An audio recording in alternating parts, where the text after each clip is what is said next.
everybody, and welcome to another edition of There's a Will. I've had special hairdressing appointment before this show. You'll notice that every show I try to do a little something different with my hair, as people tell me, and none of them have been successful so far. So, should I go bald, Iwo Bender? I think you should go for a mohawk. I should go for a mohawk. Yep. Okay. Let me just mark that down. Okay. Going for mohawk, which color? Natural. Natural mohawk color. Mm-hmm. I was just watching Taxi driver? No, well, I've seen Taxi Driver. Are you talking to me? Yeah. Screaming Eagles? You must be talking to me because I'm the only person here. Yeah, that's not a very good De Niro, but I didn't want to go over the top, and try to do it too close. It's a little too subtle. Yeah, too close. A friend of mine was walking in New York the other day and put me on the video camera while they were walking on the streets of West 64th or 74th, up by West Central Side? Park, Upper West Side, and said, I'm walking behind Robert De Niro. I said, come on. No, I'm walking behind Robert De Niro. And then he turned and went into a pastry shop, and you could see it was Robert De Niro. I said, good Lord, you should be a detective. I said, well, but this was more serendipitous than anything else. In New York, you always see somebody famous, but you don't always stalk them like my friend. Yeah, I shouldn't stalk people. No. Yeah, you shouldn't stalk No. people. It's not polite, is it? Yeah. No. Anyway, so the Mohawk, I was watching a new show called The English, which is a Western starring Emily Blunt. She's an actress. I don't know if you're familiar with her. She's a good actress. And she also was producer on this. And she's the star of this, a woman in the West, an English lady, Lady Cornelia in the West. Any good? I liked it. Yeah, it's rather, there are parts of it that are rather obtuse, so that appealed to me. And was right down my alley. And so I fit right in with that storyline. And discursive, I can say the storyline was. I don't know what that means, but somebody told me if I say that... That's a good word. ...that I'll sound smart. So. It sounds like a polysyllabic Latinate. Yes, I will throw in automopia and other words like that during the show today as well. Polysyllabic. Polyamorous, like Anthony. Anthony, are you there? Alive and kicking. Yes, he's talking to us from his polyamorous situation. What is it, a dozen people you live with, like that FTX guy? He's got a large house full of hippies up in Bydgoszcz. The hippie dog, definitely the hippie. Yeah, there you go. You're a real hippie. That's the first thing I thought when I met you, face to face. I thought, I better be nice or this guy will break my arms before I can turn around quick. So, and I was very nice, therefore my arms remain intact. And we have the intrepid, and on a serious note, the intrepid Patrick Patterson, old friend of mine, long time, no talk. It's been about a month since you were on the show, or more, and from Kyiv today. Thank you very much, Patrick, for taking time out of your schedule to be with us today. We really appreciate it, as we do having you, Tony, and Ivo in the studio. It's always a pleasure, and without people like you, we couldn't do the show. It would just be me sitting here going, you like my hair? And then a lot of just vituperative remarks underneath that, which I love. Okay, now, Patrick, could you, you're sitting in Kyiv today, and I want to make one thing perfectly clear, and if I may make a comment before you start with your report. Tony is in Bydgoszcz, and Tony looks like he should be in Kyiv, or one of the cities somewhere in the east of Ukraine, because he's completely bundled. Tony is in Poznan, sorry. But also, always, are you in a tent in Poznan? No, I'm en route down to Rzeszów. You're in Rzeszów. Also in... What? You're going to Rzeszów. But are you in a tent where you are? No, in my samochód. You're in your car. Okay, that explains a lot. That's why it might be chilly. Thank you for your fortitude. And your service previously. You're supposed to say that, and I think you should. I don't say it enough. Patrick, you are in Kyiv and looking perfectly warm. I thought it was freezing there. It is. It's cold. You get used to it. I got power back on maybe an hour ago, so my buns are looking pretty fit after walking my 9 flights of stairs multiple times a day. Every time walking up, saying, "Suko Russians." Suko Russians. Right out. Really supposed to say that. Could you just give us a quick mooning so we can verify that? No. No, I think that would change the rating. Bright. We It'll could put a bit bright. of X over it, but that would change the rating of the show, I think, if we Absolutely. went that far. Harmless as mooning is, we've all done it. We've all done it, except Evo. Evo's I'm boring. Evo's never mooned anybody. But you see, you're in Kyiv, on the edge of terror, and we can still laugh because, well, you got to have a sense of humor on the front line, don't you? You have to have your humor. It's the air sirens now mean something differently to us in Kyiv. All my previous time here in the past, anytime we would hear an air siren, like you go about your day, not thinking much of it. I think that all changed on October 10th, and now we're starting to feel the hit of that with the critical infrastructure. We can't really take any more hits on that. I think we're on the brink of having some pretty catastrophic heating and cooling and food crises if that happens.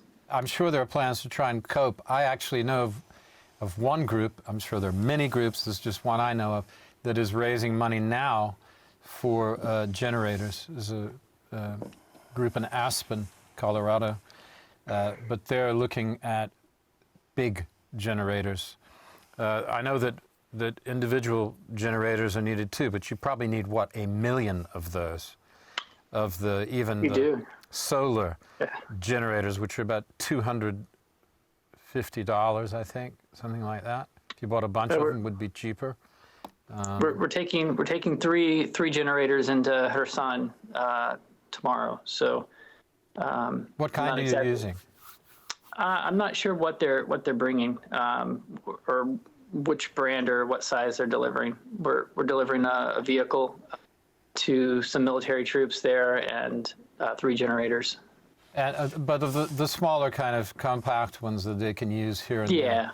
Yeah, I'm just riding. I'm just along for the ride. You're just along for the ride, but you'll tell us more later. Yeah.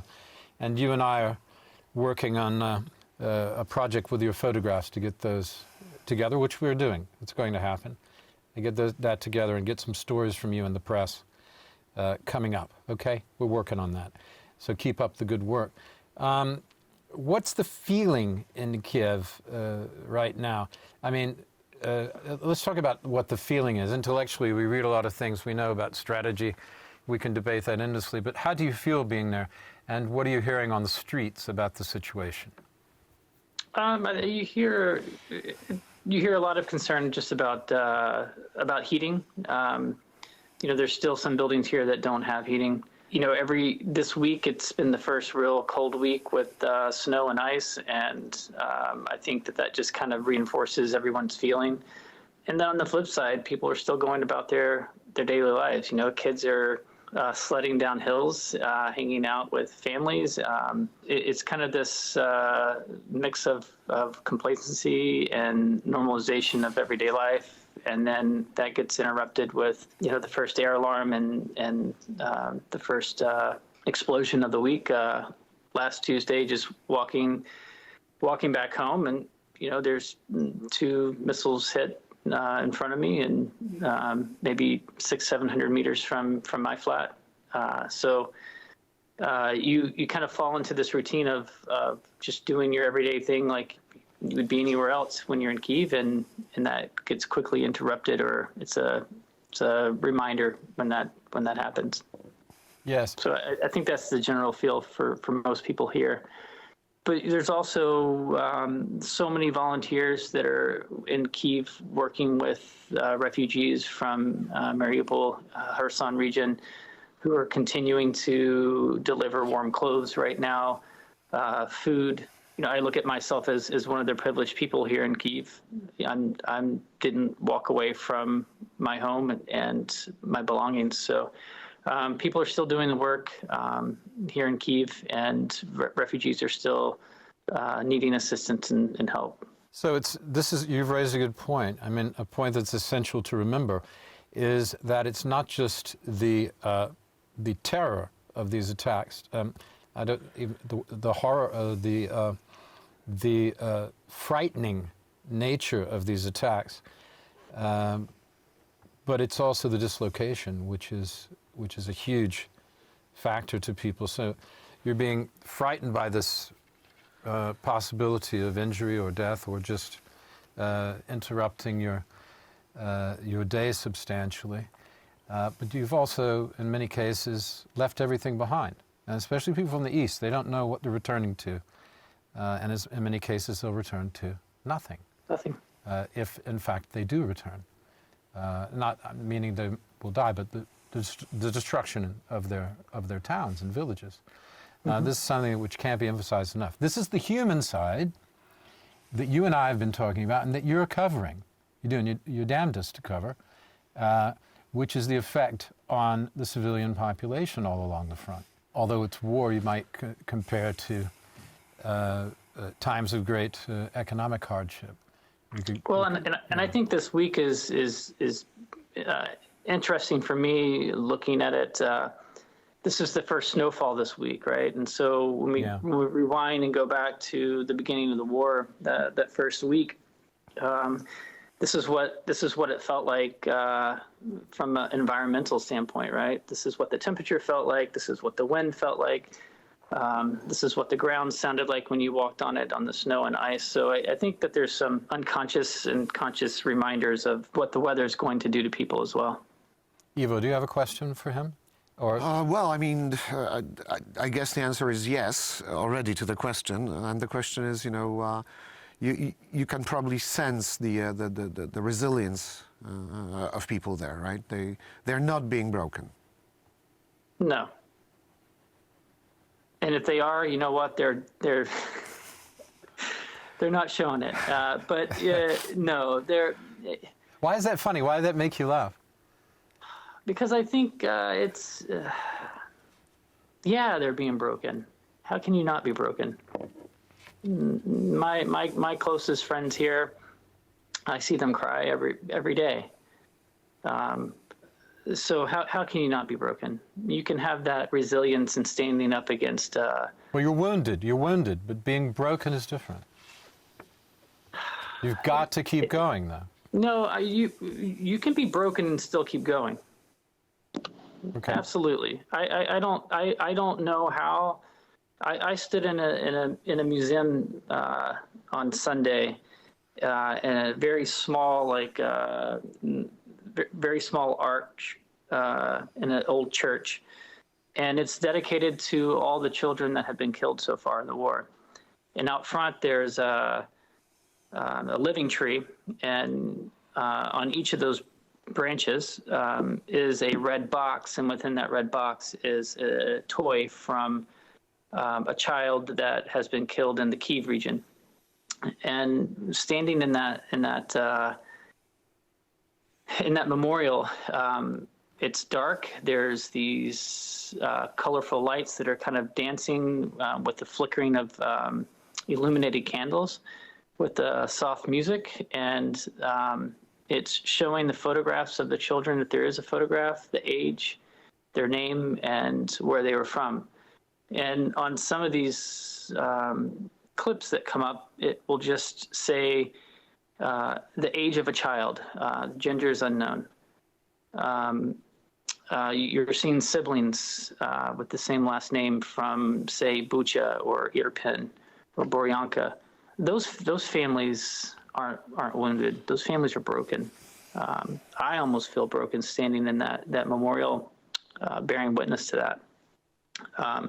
So yes, I think you can be broken and still yet resilient and still push and fight forward. But we're talking about generations of millions of people that will forever be broken and need. This is generations. You're right. This is a very good point. Lifetimes of healing. Yeah, this is a very good point. This is generations. It will take. But it's. this isn't new. You know, you go back to the 30s and the 20s with the famine. You know, the people that I spend time with now speak of their grandparents telling the stories of that. And so here's another generation. Holodomor, it's called, is it? Holodomor. Holodomor. Okay. Yeah. My pronunciation that will be wasn't sharing correct. a news story of the Ukrainian people. Yeah. And so, yes, I think while they're resilient and they're able to still fight and push forward, I think there's going to be some broken heart. Everyone here has a broken heart. Well, Patrick, I admire you. I've known you a long time. We've worked together. I admire very much what you're doing. Wish I were there with you very often, believe me. I'd like to be there with you right now. Unfortunately, I can't at this moment. But it's great to have you with us today. And thank you for those words. I don't know, I won't qualify them, just words. I'll let everybody else make up their own opinion about, let them qualify them. Tony, you've been over there several times. You were in Kyiv recently talking to people in the medical administration as well as in the defense administration in Ukraine. What can you add to what Patrick is saying? And I hope next time you guys will meet, if it makes sense, because you should. And they're really worried about the infrastructure, about the hospitals, and how they're going to take care of the people that are constantly getting wounded. It's the same story that I've been preaching to them, that they need to use those funds, they need to get those generators, they need to get them there, and they're always worried about the logistical problem. So the logistical supply chain to Ukraine is still broken, and it's not accounted for, and there's a lot of accountability issues that are there that's still dealing with the corrupt government that has had a major influence from Russia for so many decades. And now that they're finally getting the help, unfortunately, this war is a double-edged sword. And I know you guys understand what I mean by a double-edged sword, because it's actually bringing the light of the issues that Ukraine has, and it's also bringing more new advancements and things and techniques and equipment that they need, but it's not getting there fast enough. To go to the power supply that he was talking about, it's the problem that we have is getting the people there, the equipment there, and allowing them the time to fix it and get it there. They're on their constant barrage, and they know that they're being watched and being constantly shelled by the Russians. So it's going to be a very tough winter for Ukraine, and we're trying to do the best that we can to get it in there. And that's one of the things that I went to talk to the MOD and the MOH for that. Good for you, and we depend on you for some insight from your connections, as you've. You know, we talked for months about watching Kherson on this show. Remember, Tony, and watching this progress and predicting what would happen. It followed pretty much our predictions, didn't it? In the sense that if the Russians, I was calling it, and Ivo and I talked about this, I think, on camera as well, as well as off many times, about this being Kherson being a sort of Dien Bien Phu trap for the Russians if they didn't get the heck out of there. And they would have been cut off completely.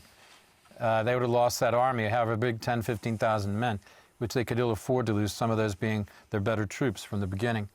If we can say they have better troops at this point. We talked last time. So Patrick is heading to Kherson in tomorrow, is it, Patrick? Or yep. Tomorrow or Thursday? Yeah, okay, tomorrow, to do this humanitarian run and take photographs. Do you have people you're going to be talking to there for your stories, or are you going to just be? Will it be a serendipitous trip for you, Patrick? In the Kherson region, I don't have anyone specifically lined up. Going with a part of the trip are going to be people who are part of the Ukrainian military who are not going as military personnel. They're going back to the region that they're from. So Basil's from Kherson. So they're delivering goods and supplies to basically back home. So they're going as civilians. Just to give you a warning, be ready for very, very hard things to be seen. there in Kherson. Yep. So expect tough scenes in Kherson. Ivo, last word before we go to break. You've got a minute. Well, just a reflection. We are talking about what's happening now, and it just reminds me. It sounds exactly what I heard from my parents, who experienced the horrors of the Second World War, including the Soviet occupation in 1939 of Eastern Poland. So, like we talked before the show, the taping, that current news never change.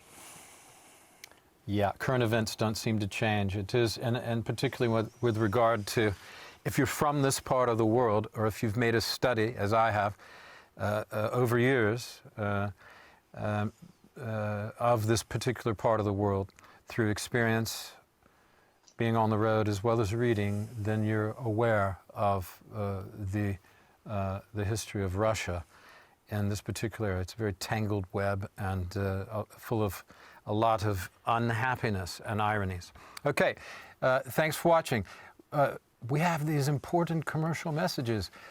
Stay tuned and don't flip that dial, because these commercial messages keep us on the air. Thank you very much. Be right back.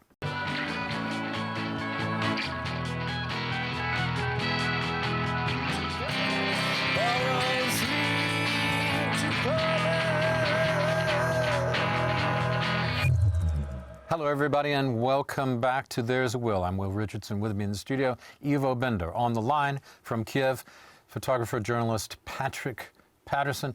And from his car somewhere near Poznan, as he tells us, we're not sure, have to get out our, what's it called, GPS? Yeah. Is that what you call it? That's the newfangled satellite location thing, isn't it? That's what all the kids are now raving about. That's all the kids are using Yeah, now. yeah. Gosh, I have to keep up with that. They're on the interweb as well. I call it the WWW. And they're Tony Mcfarlane Gonzalez. Now, I had a question put to me by a lady from the VOA, the Voice of America. She was interested in me giving her opinion about the relationship. I'm going to throw this to Ivo first, and we'll come back to the guys. What is the relationship of China and Russia, i.e. Ukraine? Some say China supports Ukraine. China has reportedly bought about 1/10 of the land in Ukraine. I didn't know this. I don't know who's reporting that, but I guess her source is VOA, so American government sources. Others say XI. Is that, did I say that right? I'm not It's sure. an eccentric name, isn't it, for a leader? XI?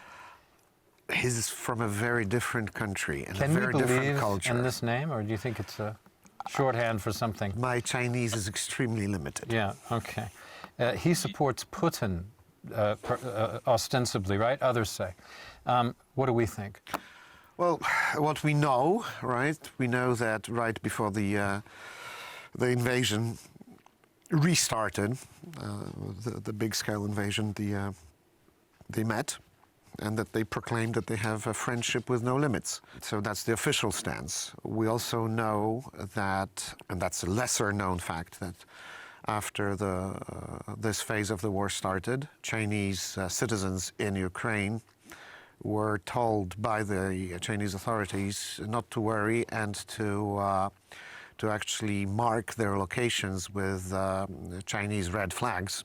And then they were very quickly told not to do that, and then they were told to basically hide and wait for further instructions, which would, in my opinion, indicate that, and now we're speculating, that they knew that the Russians are coming, and they were in some sort of agreement, and that they expected that the whole affair would last a couple of days, just like the Russians did. Mm-hmm. It was also, I think, a way in which the Chinese were happy to use someone else, their junior partners, to test the West, mm-hmm. and to see how far aggressive moves could go without the West replying. What would be the response? Exactly. Yeah. And the test, I think, was rather surprising certainly to the Russians, and I think to the Chinese as well. And right now they're profiting from the fact that the Russians are desperate to sell their gas and oil, and they're selling it to China at a major discount. So in a sense, China hasn't lost much, but actually learned important intelligence, important understanding what it can expect should it move on Taiwan. And it also is getting now cheaper energy. So they're doing fine. Gosh, I'm glad I asked you that question. Part-time sinologist? I wish. Yeah. Very good answer. Do you have anything to add to that? I mean, this took the words right out of my mouth and added some words that I wouldn't have thought of. Anything to add to that? Is there any presence of Chinese there, Patrick?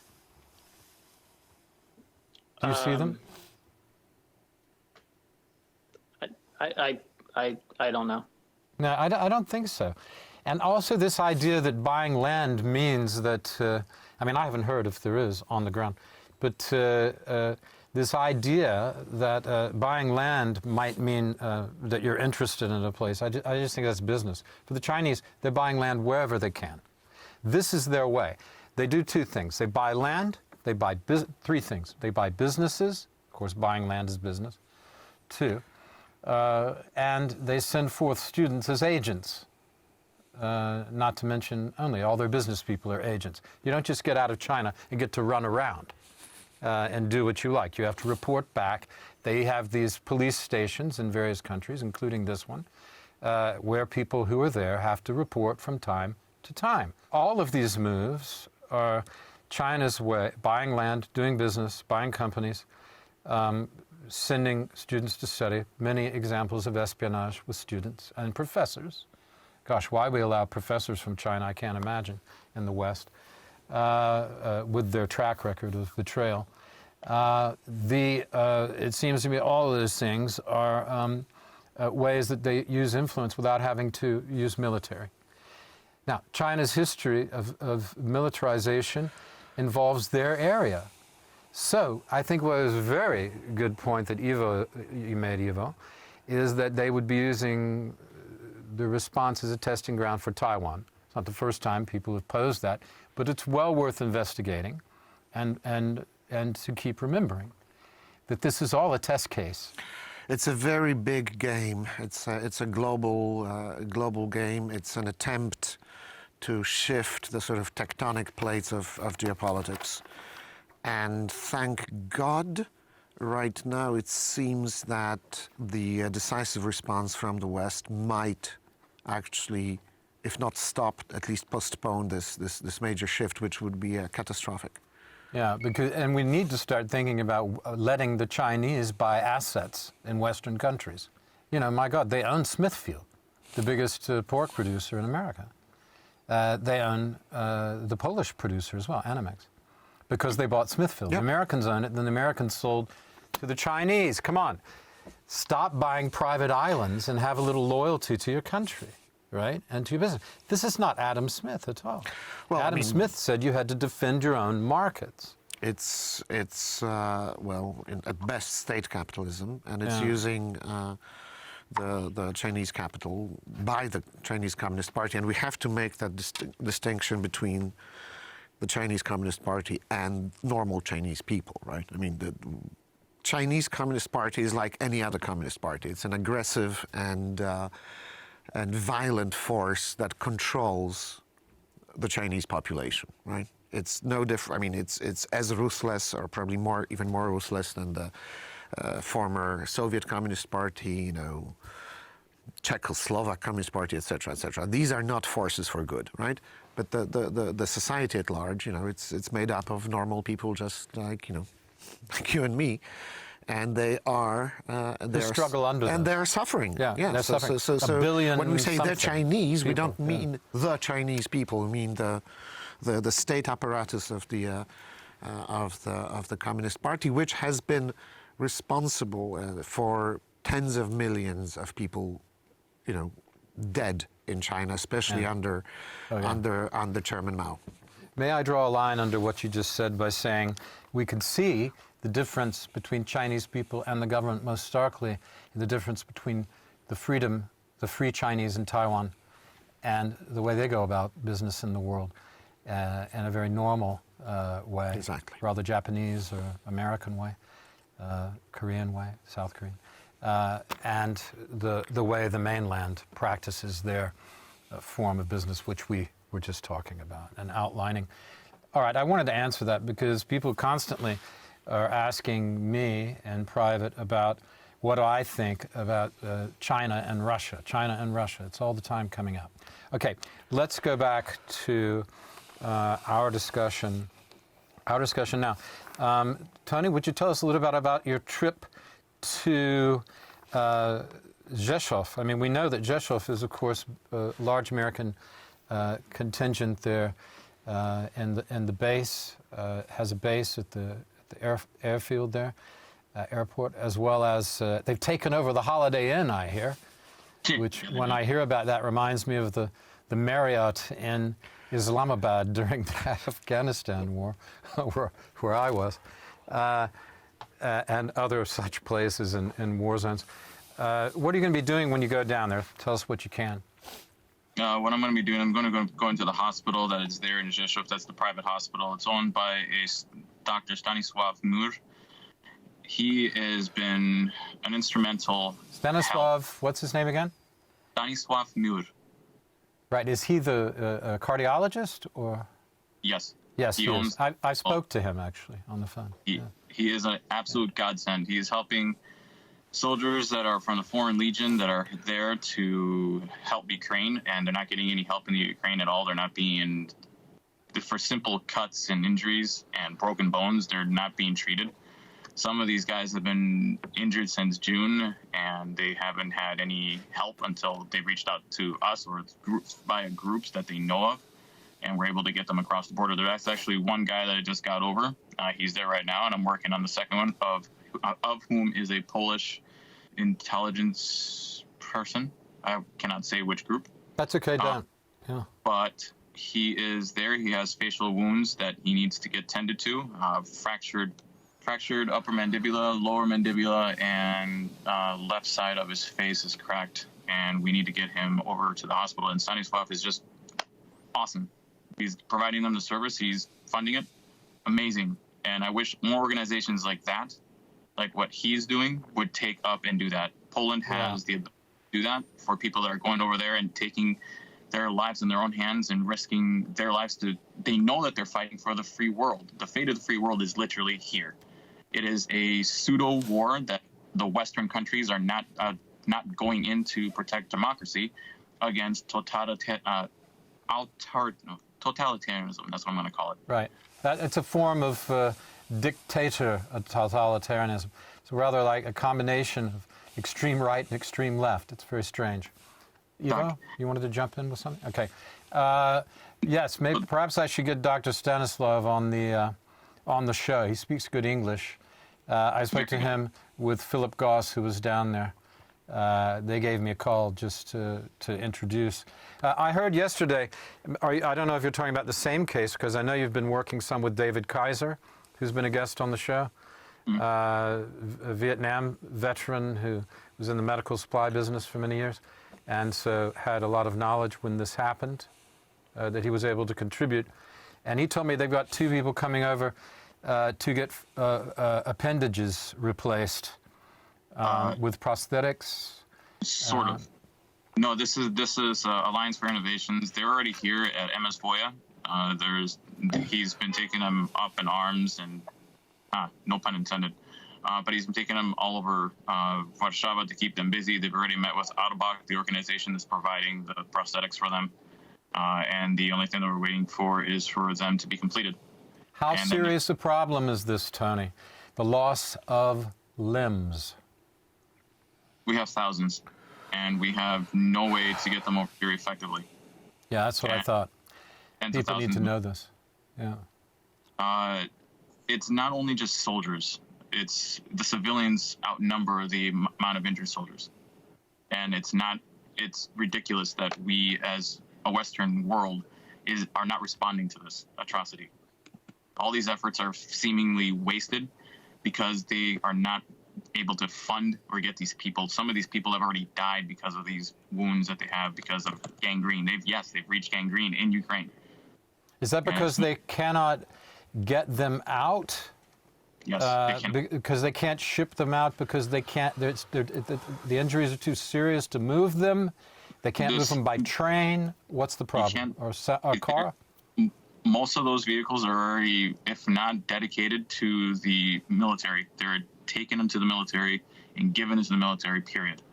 Trying to get a vehicle that's privatized inside there from a private hospital, that's where you have organizations that have already purchased these vehicles, but they have too little. We're talking thousands. We're not talking we're not talking hundreds. We're talking thousands of people. Right. So those countries, this is what was raised on another program by a fellow from Washington with the American Policy Institute.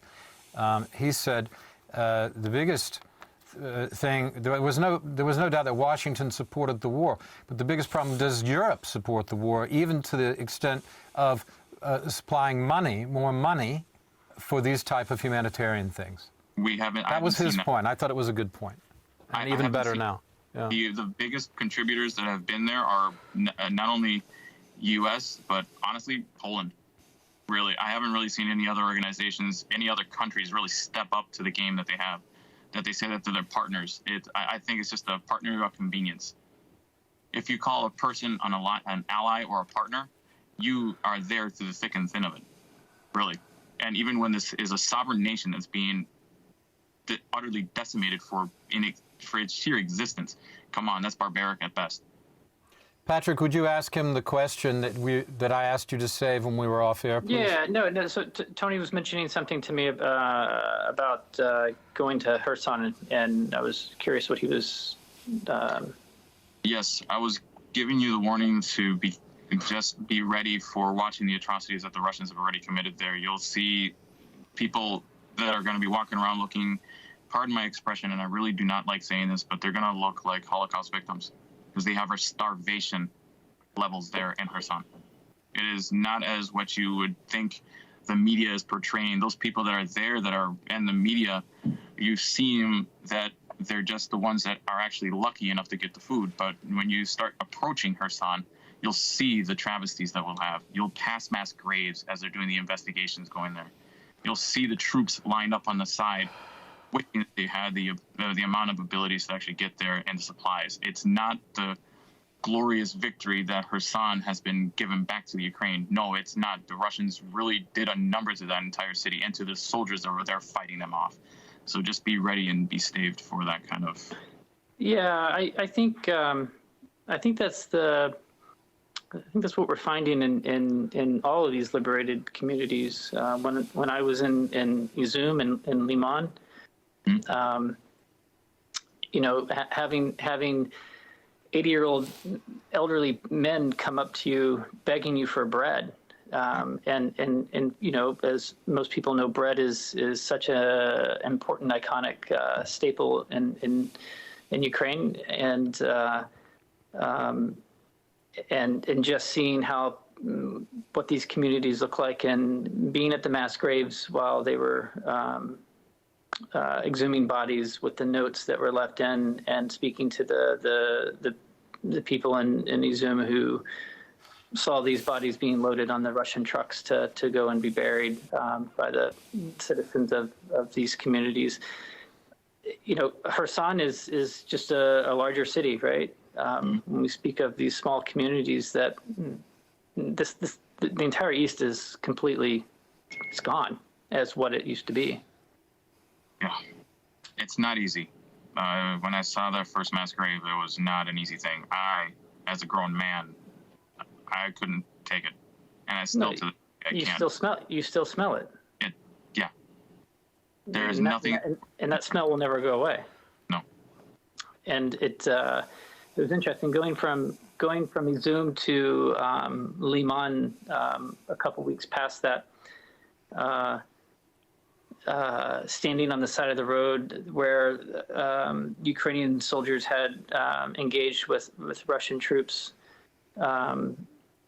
you could smell the rotting soldiers' bodies in the woods, and you just knew that you were surrounded by large quantities of dead Russian soldiers, and you couldn't see them, but you could smell them.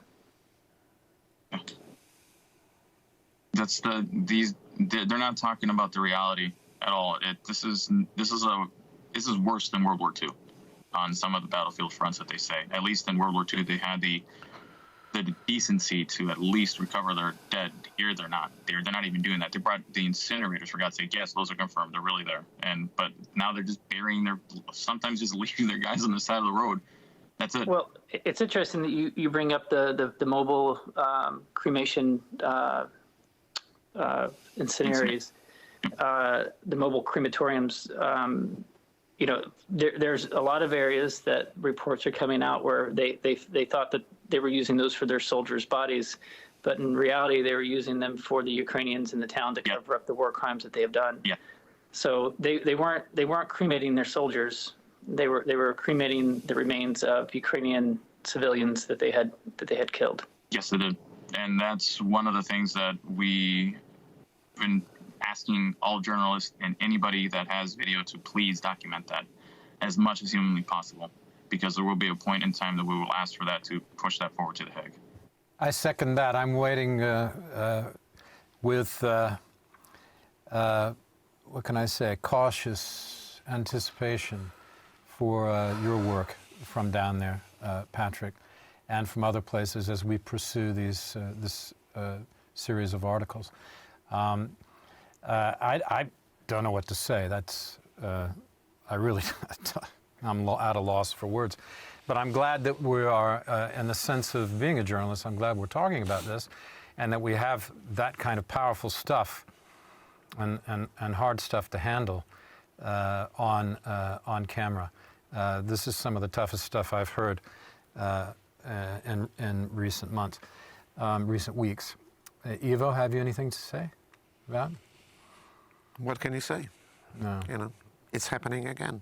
It's happening again. This is the hardest part about this, is when you, as we said before the break, when you have studied this period, or your family has lived through it, and we have in the United States many families, that one grew up with who were Jewish or were Polish or from other areas of Central Europe, who'd grown up with these kind of horror stories from either one or two world wars, Prior to that, it's a modus operandi that is about 500 years old.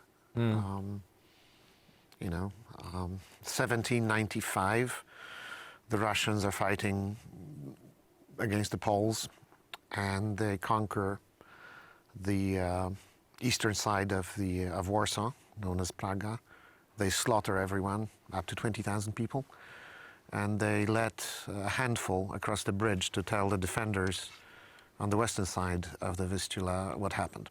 1795. 1795. Yeah, we know the Russians were back in 1944. Right.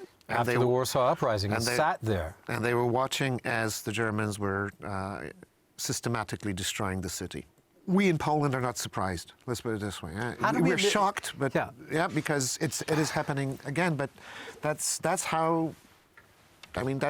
That's how they run. That's how they roll. That's and how yet they there operate. are still people who can pick up a history book, watch a YouTube consolidation. It's easy to find.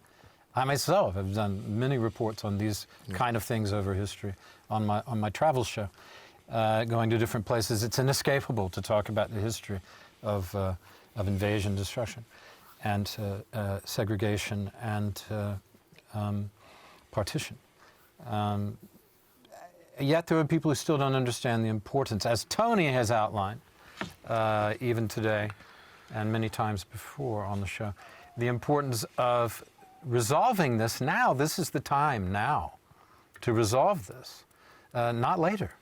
I mean, this is the cutting edge time. There is not another time. This is kind of our last chance to sort these things out.